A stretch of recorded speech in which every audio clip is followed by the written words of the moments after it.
All right, we're interrupting this story to take you now to Wilmington, Delaware, where Joe Biden is holding his first campaign event with his running mate, Senator Kamala Harris. Let's listen in. In my view, over the past several weeks, I've had the incredible privilege of meeting and spending a good deal of time with a group of talented women leaders, all of whom are qualified to be president. With each one, the more I learned about them, the more I talked to them, the more impressed I was, even though I knew them before. I want to thank each and every one of them for being part of this process, and I look forward to working with them as we rebuild this country to get elected and once we are elected, God willing.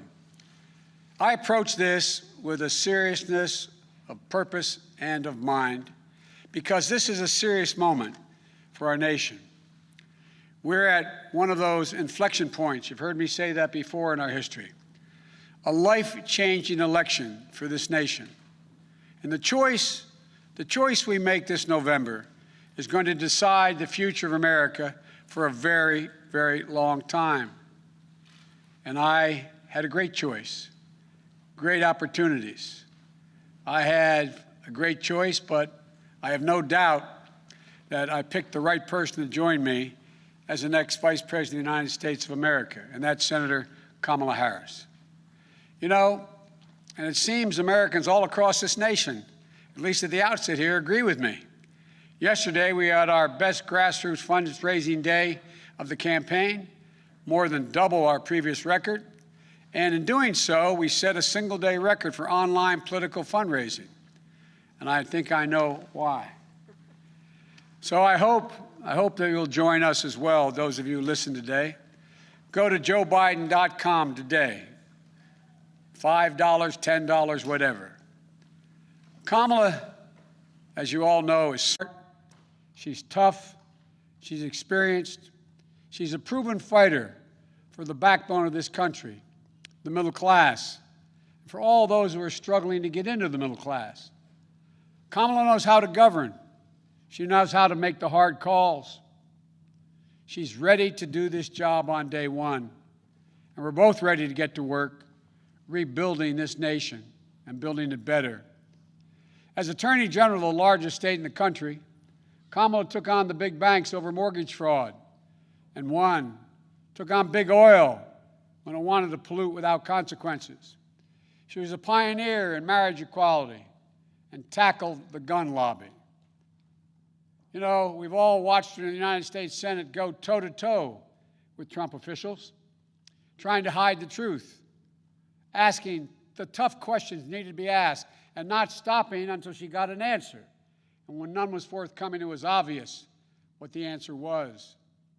As a member of the Intelligence Committee and the Judiciary Committee, she's been the center in the middle of the most critical national security challenges our country faces. Well aware of all the threats to this nation and ready to respond to them. As a child of immigrants, she knows personally how immigrant families enrich our country, as well as the challenges of what it means to grow up Black and Indian American in the United States of America. Her story is America's story, different from mine in many particulars, but also not so different in the essentials. She's worked hard. She's never backed down from a challenge. And she has earned each and every of the accolades and achievements that she has gained, many of them often in the face of obstacles that others put in her way, but never quit. And this morning, all across the nation, little girls woke up, especially little Black and brown girls, who so often feel overlooked and undervalued in their communities. But today, just maybe, they're seeing themselves for the first time in a new way as the stuff of president and vice presidents. In her campaign in the primary, Kamala often talked about what she referred to as the 3 a.m. agenda, about moms and dads awake late at night in their kitchens, worried, scared, uncertain about how they were going to take care of their families, about how they were going to pay the bills, about how they were going to make it, simply make it. Growing up in Scranton and Claymont, Delaware, I saw that struggle with my family as well. Kamala saw it with hers as well. And millions of Americans are living that struggle as we speak, especially in this moment of crisis, especially with so many jobs lost. Kamala and I both know that all folks are looking for, as my dad would say, is an even shot. Just give me a shot, a fair shot, a shot at making it. And it'll be the work of our administration to make sure they get a fair shot. Working families need someone on their side in this nation because they certainly don't have anyone in the president now on their side. That's going to change in the Biden-Harris administration. It's going to be gratifying to see the strong, enthusiastic reaction to Senator Harris as our next vice president. You know, it comes from people all over the country. It's already occurring all over the country, all ideological views, all backgrounds. Events, of course, we are predictable, some of them. It comes from all over, except, of course, from Donald Trump's White House and his allies. You all knew it was coming. You could have set your watches to it. Donald Trump has already started his attacks, calling Kamala, quote, nasty, whining about how she is, quote, mean to his appointees. It's no surprise, because whining is what Donald Trump does best, better than any president in American history. Is anyone surprised Donald Trump has a problem with a strong woman or strong women across the board? We know that more is to come. So let's be clear. If you're a working person, worried about whether or not you'll have a job to go to, whether or not you'll be able to pay your mortgage, pay your rent, worried about the poison in the air you breathe, the water you drink, worried about your civil rights, even your basic right to dignity, which is under attack with this administration. Kamala Harris has had your back, and now we have to have her back. She's going to stand with me in this campaign, and all of us are going to stand up for her. On January 20th, 2021, we're all going to watch Senator Harris raise her right hand and swear the oath of office as the first woman ever to serve in the second highest office in America, in this land. And then we're going to get to work fixing the mess that President Trump and Vice President Pence have created, both at home and abroad, through 4 years of mismanagement and coddling of terrorists and thugs around the world. Not only will America dig itself out of this hole they've put us in, we're going to build back, and we're going to build back better. We have a public health crisis while he's in court trying to do away with health care. With more than 5 million reported infections, 165,000 people dead and climbing as a consequence of COVID-19. And still, months later, no real leadership or plan from the President of the United States how to get this pandemic under control. No real help for the states and local governments trying to fill the vacuum of leadership from the White House. No real help for children and educators, for small businesses and frontline workers they're ones holding our country together.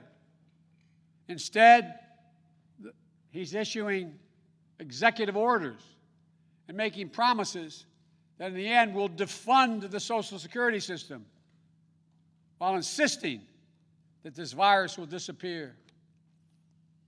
The Joe Biden and Kamala Harris administration will have a comprehensive plan to meet the challenge of COVID-19 and turn the corner on this pandemic.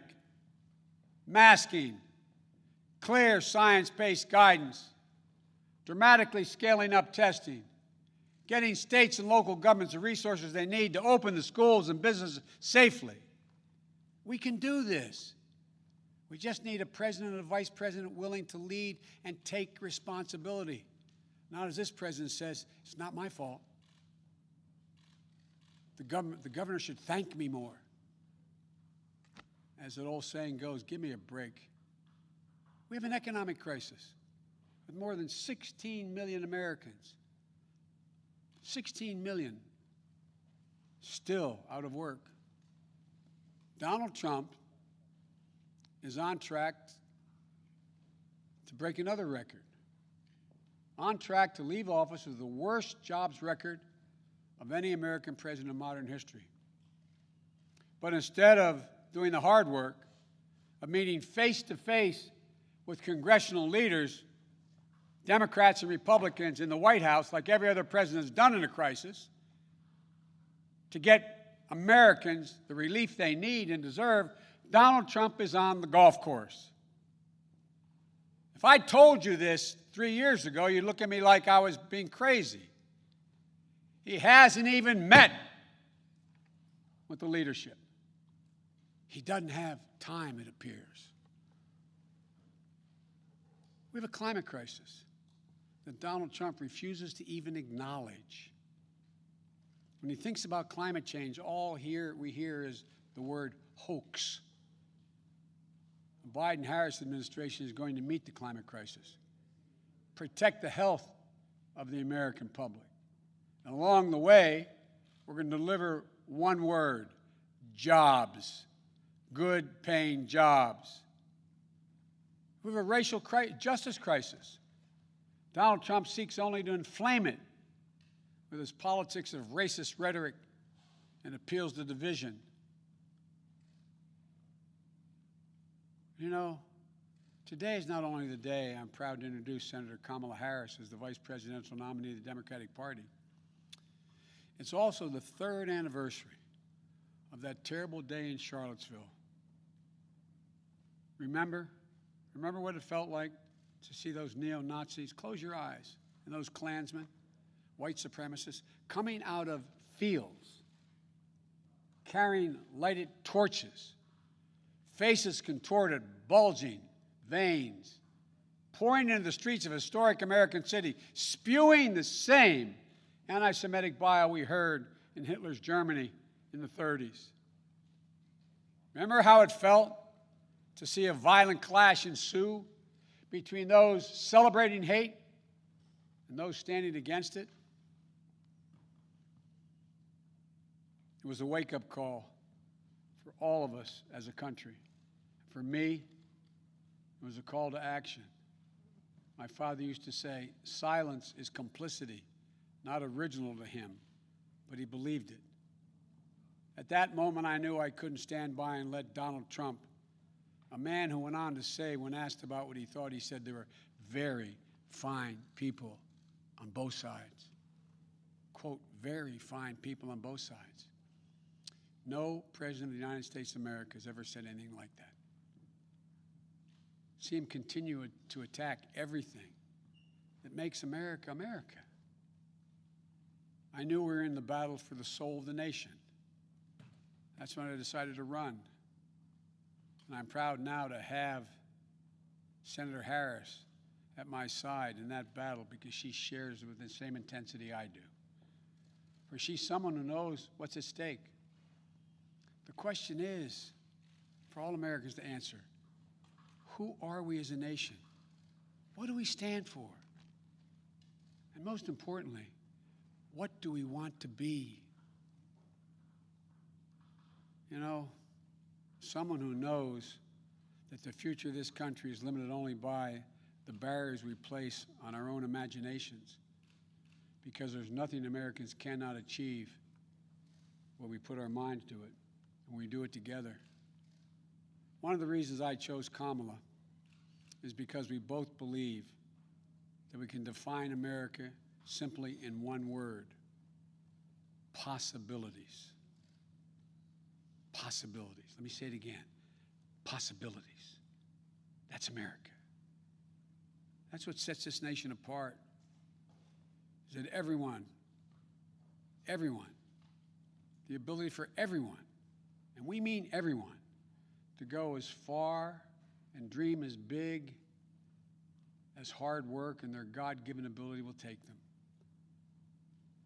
When I agreed to serve as President Obama's running mate, he asked me a number of questions, as I've asked Kamala. But the most important was, he said to me, he asked me what I wanted, most importantly. I told him I wanted to be the last person in the room before he made the important decisions. That's what I asked Kamala. I asked Kamala to be the last voice in the room, to always tell me the truth, which she will, challenge my assumptions if she disagrees, ask the hard questions, because that's the way we make the best decisions for the American people. I got a chance to spend some time at my home today with Kamala and Doug. And I want to thank them, and I thank them publicly for agreeing to join and take this journey with Jill and me. Doug, you're going to have to learn what it means to be a barrier breaker yourself in this job you're about to take on. America's first, second gentleman. And although they're not with us here today, I want to thank Ella and Cole as well. I had a chance to speak to Doug's mom and dad and to Ella and Cole. And we're going to get our kids together to let them know what's coming. My grandchildren are about the age of their children. I got to speak to them.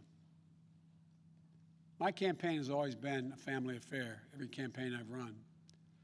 So I've got some news for you. You're all honorary Bidens. And here's the best part. Kamala, you've been an honorary Biden for quite some time. You know, I came first to know who Kamala was through our son, Beau Biden. They were friends. They served as attorneys general at the same time. They took on the same big fights together. Kamala in California, Beau here in Delaware. Big fights that helped change the entire country. I know how much Beau respected Kamala and her work, and that mattered a lot to me, to be honest with you, as I made this decision. So now, we need to get to work, pulling this nation out of these crises we find ourselves in, getting our economy back on track, uniting this nation, and yes, winning the battle for the soul of America. My fellow Americans, now let me introduce to you, for the first time, your next Vice President of the United States, Kamala Harris. Kamala, the floor is yours.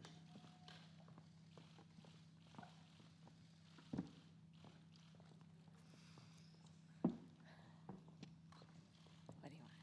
Here you go. Thank you, Joe. Thank you. Thank you, Joe. As I said, Joe, when you called me, I am incredibly honored by this responsibility, and I'm ready to get to work. I am ready to get to work.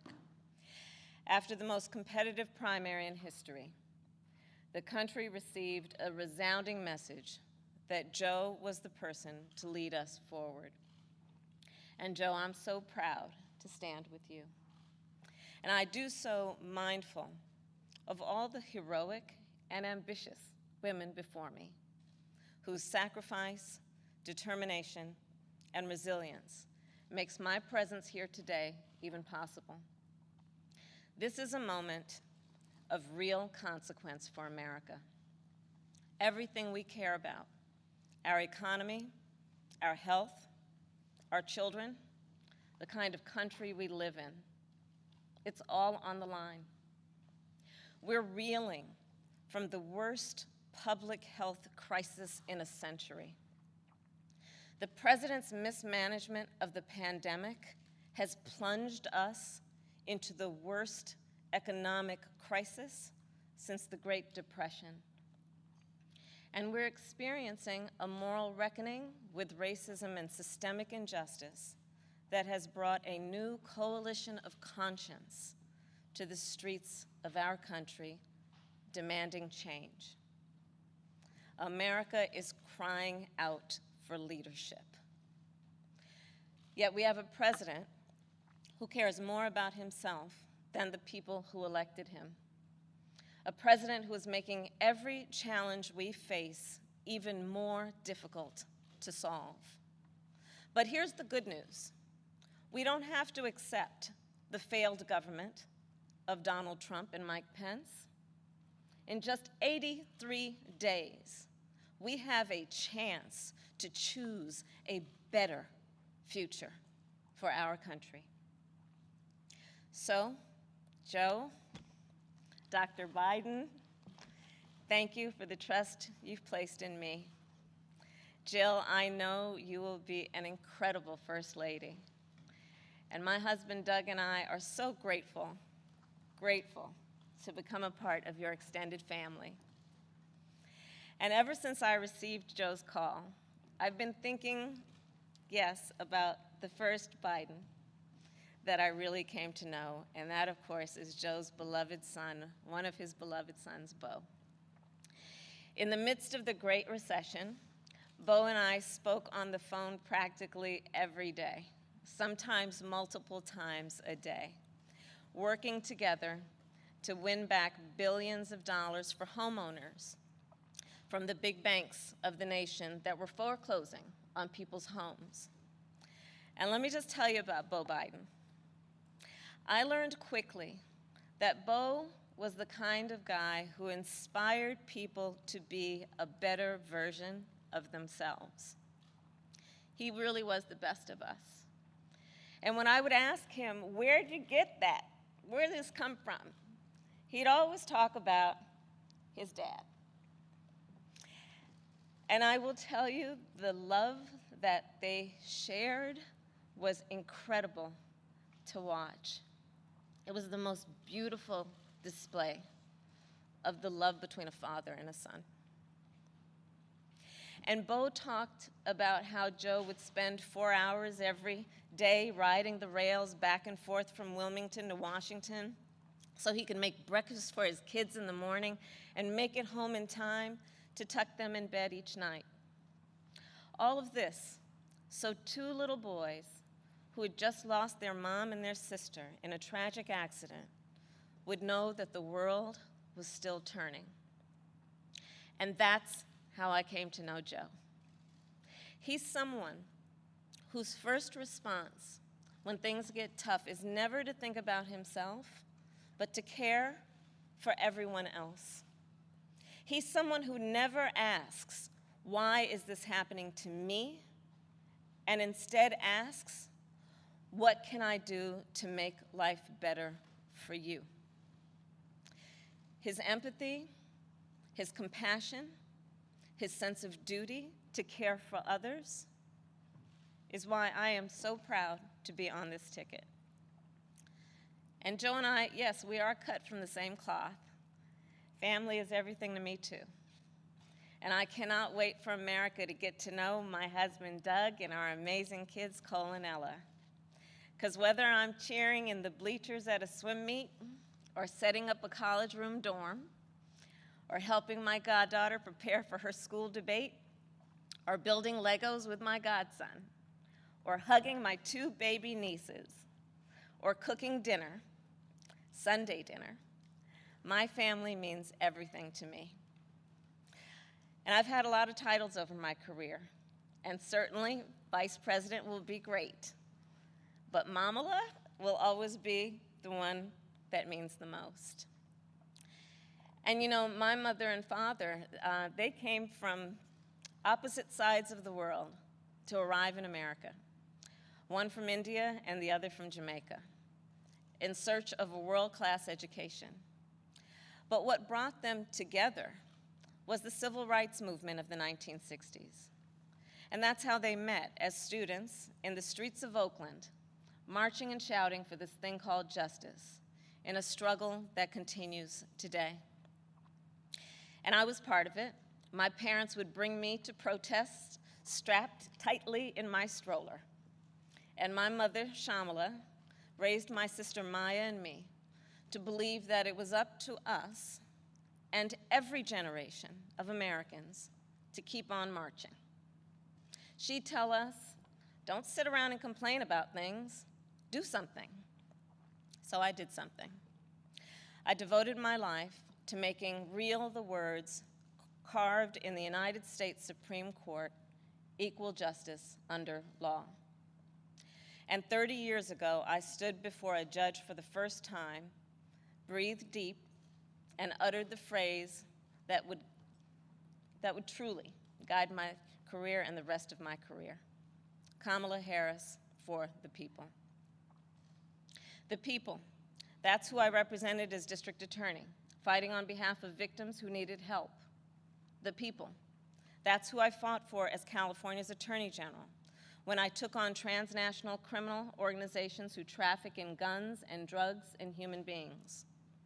And it's the people who I have fought for as a United States Senator, where I've worked every day to hold Trump officials accountable to the American people.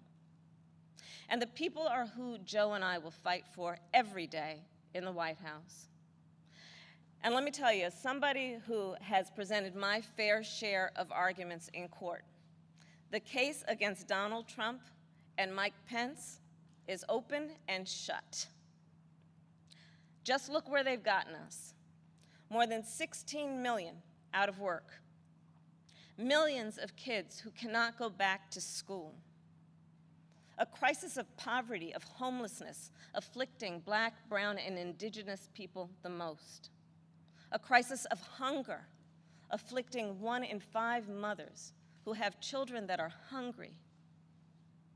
And tragically, more than 165,000 lives that have been cut short. Many with loved ones who never got the chance to say goodbye. It didn't have to be this way. 6 years ago, in fact, we had a different health crisis. It was called Ebola. And we all remember that pandemic. But you know what happened then? Barack Obama and Joe Biden did their job. Only 2 people in the United States died. 2. That is what's called leadership.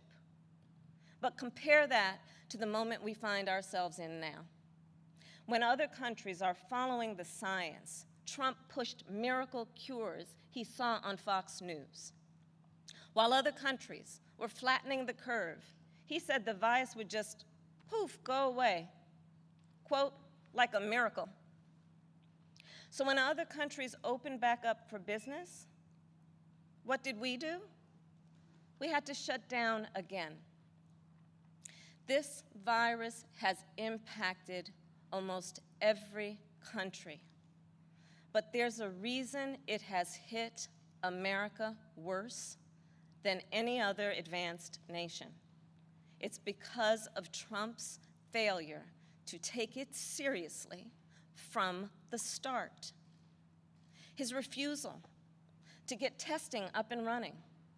His flip-flopping on social distancing and wearing masks. His delusional belief that he knows better than the experts. All of that is reason, and the reason that an American dies of COVID-19 every 80 seconds. It's why countless businesses have had to shut their doors for good. It's why there is complete chaos over when and how to reopen our schools. Mothers and fathers are confused and uncertain and angry about childcare and the safety of their kids at school, whether they'll be in danger if they go or fall behind if they don't. Trump is also the reason millions of Americans are now unemployed. He inherited the longest economic expansion in history from Barack Obama and Joe Biden. And then, like everything else he inherited, he ran it straight into the ground. Because of Trump's failures of leadership, our economy has taken one of the biggest hits out of all the major industrialized nations, with an unemployment rate that has tripled as of today. This is what happens when we elect a guy who just isn't up for the job. our country ends up in tatters, and so does our reputation around the world.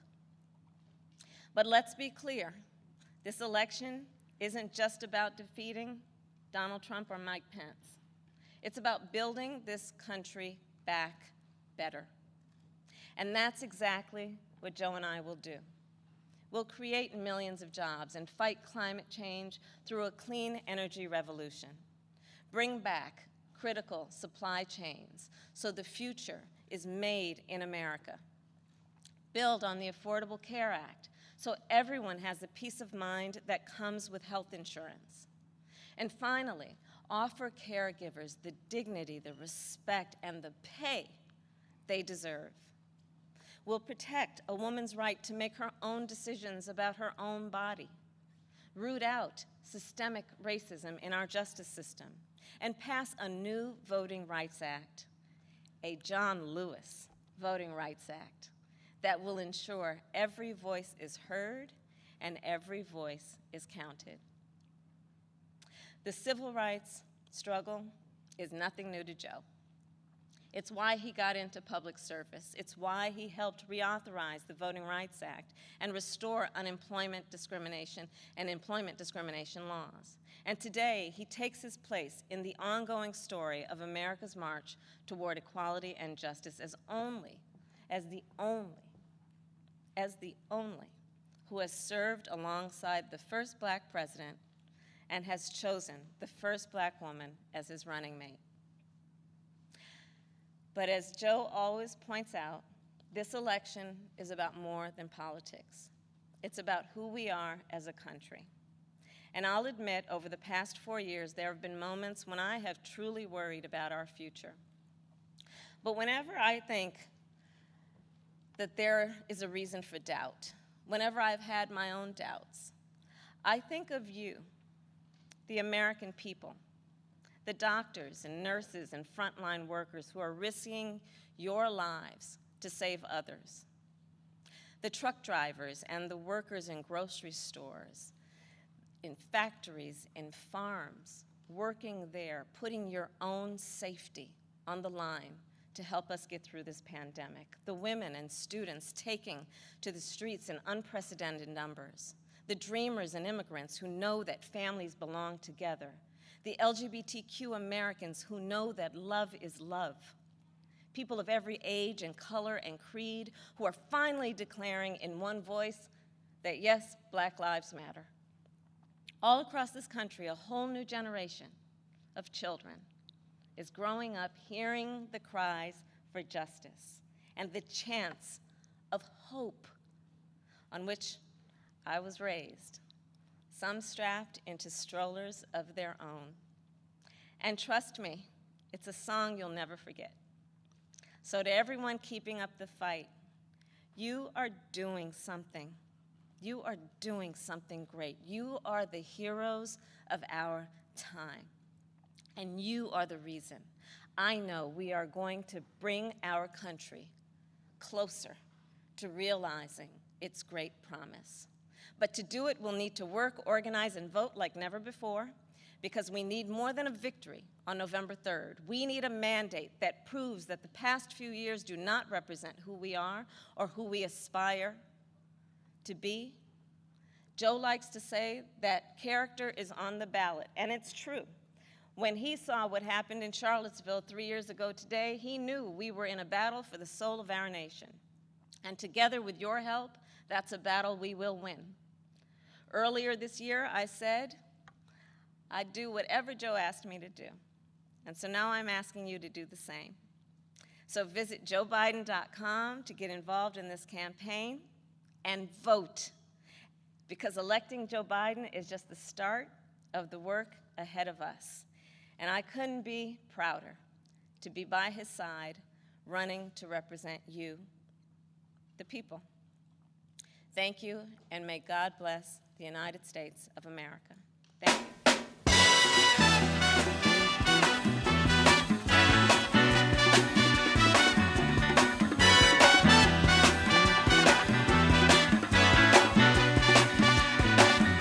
Hush not, child, and don't cry. understand you by and by. Just move on up toward your destination. Though you may find from time to time complications.